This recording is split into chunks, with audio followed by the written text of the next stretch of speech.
day everybody, this video is to go through the mixed activity number 2 from the grade 12 revision for term 1. I'm going to be going through some of the more straightforward questions relatively quickly as they can be marked directly from the memorandum, and then go into more detail for some of the more challenging ones. Right, so question 1 was saying Mimi needs new curtains for a house. She records the measurement for widths of the windows as 3,160 millimeters, 4,200 millimeters, 1,250 millimeters, and again 3,160 millimeters and 5,150 millimeters. The material she wants already has the correct length. She needs 1.5 times the breadth of a window for a curtain. First one is convert the widths to meters. This is pretty straightforward. Milli means 1,000, so you're just going to divide each of those quantities by 1,000 to get those measurements.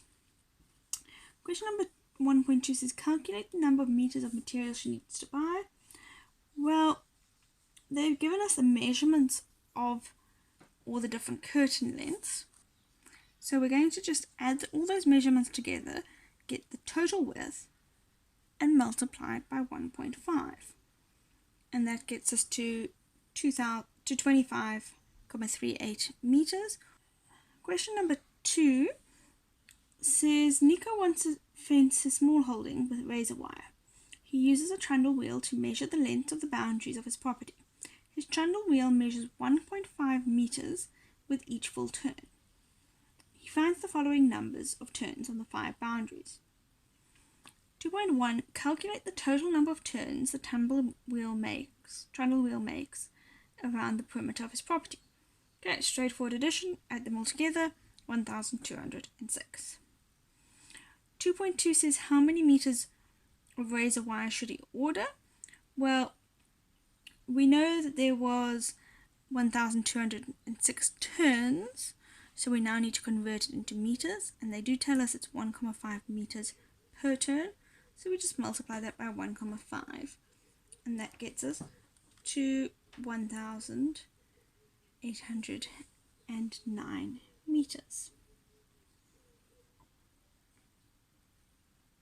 The next one says, what would the total cost be at 65 Rand per meter?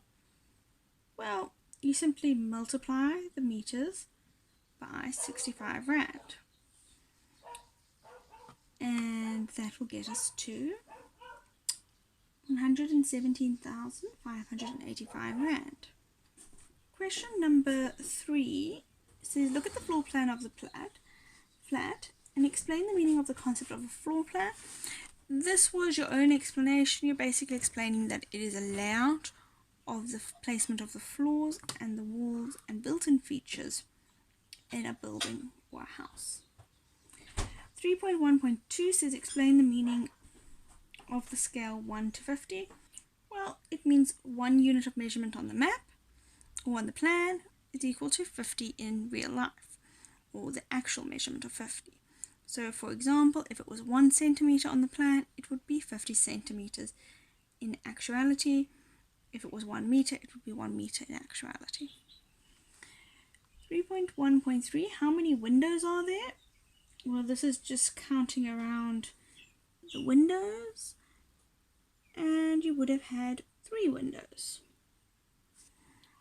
Question number 3.1.4, what features are on the outside walls facing south? Well, if we look at the south, you can see that there are 2 doors, and that's pretty much all there is, 2 doors. Which elevation plan will show only features of the roof and walls of the flat?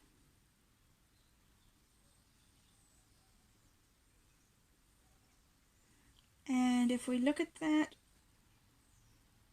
that would have to be the east facing elevation plan, because that's the only side where you've got walls but you don't have any windows or doors on that side. Question number 4 says, Olympic weightlifting consists of 2 types of lifts. During a snatch, you lift the bar in one movement from the ground to an arm's length above your head in a standing position. During the clean and jerk, you lift the bar from the ground to your shoulders and in a sitting position, then to an arm's length above your head in a standing position. Table 2 shows the weight limits of competitors and the world records of each of these lifts.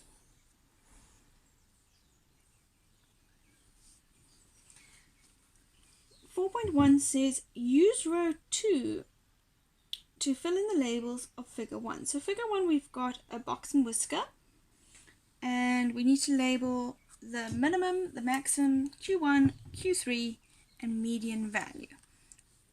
So let's look at the row that we've got there. We're talking row 2, which is the snatch record row. And the first thing you're going to have to do is put the minimum and maximum, because you can see them straight away. That would be 138 and 214. Then we can do the median. The median will be in the middle of that table, and the median value will be actually between 2 points. So it's going to be between 175 and 187. So to find that halfway point, we add them together and we divide by 2.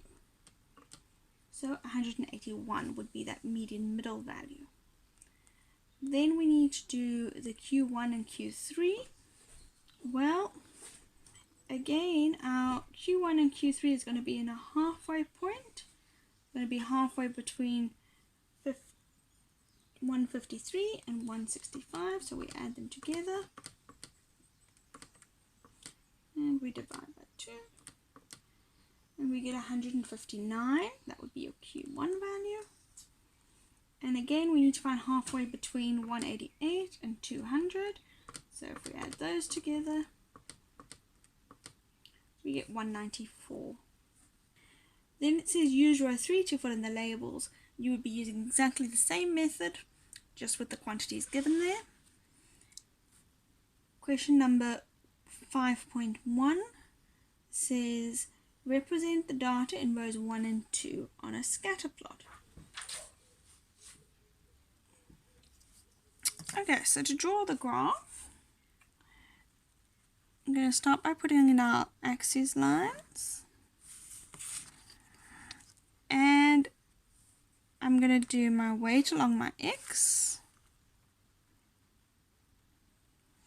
just in kilograms, and I want to do my snatch record on my y,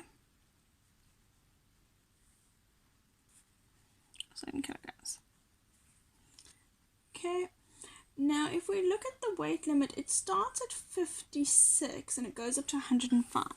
So rather than including all of them from 0 up, I'm going to basically do a little zigzag on my line. That's just to show the fact that there's numbers missing over here. Okay, because that will then allow me to go from 0, and then I can start over here at 50, and I'm going to go up in 5, 55, 60, 65. Okay, my snatch record as well, I notice it only goes from 138. So I'm also going to do my little zigzag. That's to make sure I know that I've started from 0, but I've kind of left out some numbers there. And I need to go from 138 upwards. I think instead of counting in 5s this way, I'm going to count up in 10s.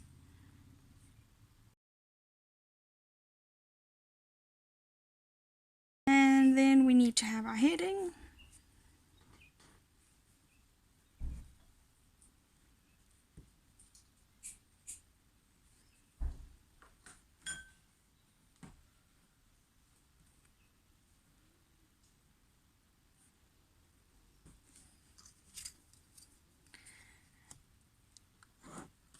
And now we plot our points. So the first one was a weight of 56. So if that was 55, 56 would be about over there. Okay, so our first one is 56 for weight. So I'm going to go and say, okay, well, there's my 56, just so that I know where it is. And it's got a snatch record of 138. So 138 would be there. Okay. And I can just measure it my way across.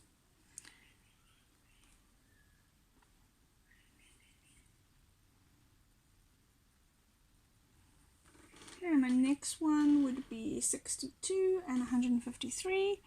I'm going to go and see, okay, well 62 is going to be over there, and 153 is going to be over 2, 3 over there. So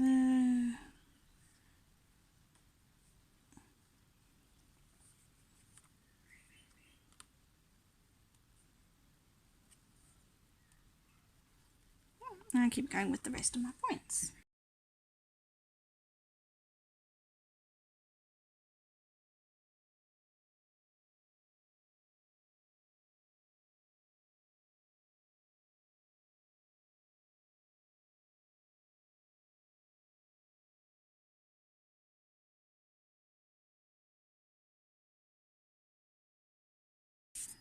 Okay, there we go. So if we're looking there, the number 5.2 says reporting any trend you may observe. Well, we can observe as the weight increases, so too does the snatch record. And then we can say for identify any outliers if possible. There aren't really any serious outliers in this that are very obvious. Question number 6 says the partial train timetable shows the times of 4 different trains depart from Springs to Johannesburg. 6.1 says Rena works as a nurse at a private old age home in Germiston, 5 minutes walk from the train station. Her shift starts at 7 o'clock. Which train could she take? Okay, well, there's a few that she could take. She could take the 0018, the 0020, or the 308 trains from Brakpan. All of these would get to there on time. We could then narrow that down to say that the most preferable one would be 0308, because then she should get there relatively on time without having to leave home earlier than necessary. Question number 6.2 says Michelle travels from Benoni to Ellis Park and has to be there no later than 7:15. Can she take train 308? Explain your answer. Well, no, she can't, because the train doesn't actually stop at Ellis Park. So that wouldn't work. Question number 7 says that Petra travels 748 kilometers from Port Elizabeth to Cape Town by bus. They leave at 8 o'clock on Friday and the journey takes 9.5 minutes. 9 hours and 30 minutes. At what time do they arrive in Cape Town? Do they arrive on the same day that they left Port Elizabeth? Well, let's think about this logically before we actually calculate. They leave at 8 o'clock in the morning and it takes 9 hours. 9 hours is not going to throw them into another day. So yes, it will take them the same day. And we're just going to add those together, and that will get us to 15:30, which is 3:30 in the afternoon. 7.2 says, what is the average speed of the bus on this journey? Okay, so now in an exam you would be given your formulas. In this case, because you have access to your textbook, you can look them up. Speed is always going to be equal to distance divided by time. And in this case, we know that the distance is going to be 478 kilometers. And the time we know is 7.5 hours. Now notice how I'm writing 7.5 hours, 7.5 hours. Please don't write 7.3, because time is on a base 60, it's out of 60 minutes. So that's 30 out of 60, which is 0.5 as a decimal. 7.5 hours. And if you work that out, you're going to get 63.7 kilometers per hour. There, 7.3 says they make 2 stops of 20 minutes each along the way. How long is the bus actually being driven on the road? Well, we're just going to subtract 40 minutes from 7.5 hours. So 7 hours, 30 minutes minus 40 minutes. Okay, obviously we cannot say 30 minus 40, so we're going to borrow 60 minutes from here. So if I add 60, that's going to take me from 30 up to 90 minutes. 90 minus 40 is 50. 6 hours, 50 minutes. Okay. The main thing here that they were checking is to remind you, don't borrow 100. We're borrowing 60 minutes because 60 minutes is 1 hour. The last one says calculate the average speed of the bus for the actual time it's being driven. This would have been the same method as you had for 7.2, just with 6 hours and 50 minutes as your time. Alright, that's the end of that activity. Hopefully you found this helpful. If there's anything you're still really unclear about, or you're not sure why I did something the way I did it, please just send me an email and I'll be happy to assist you further.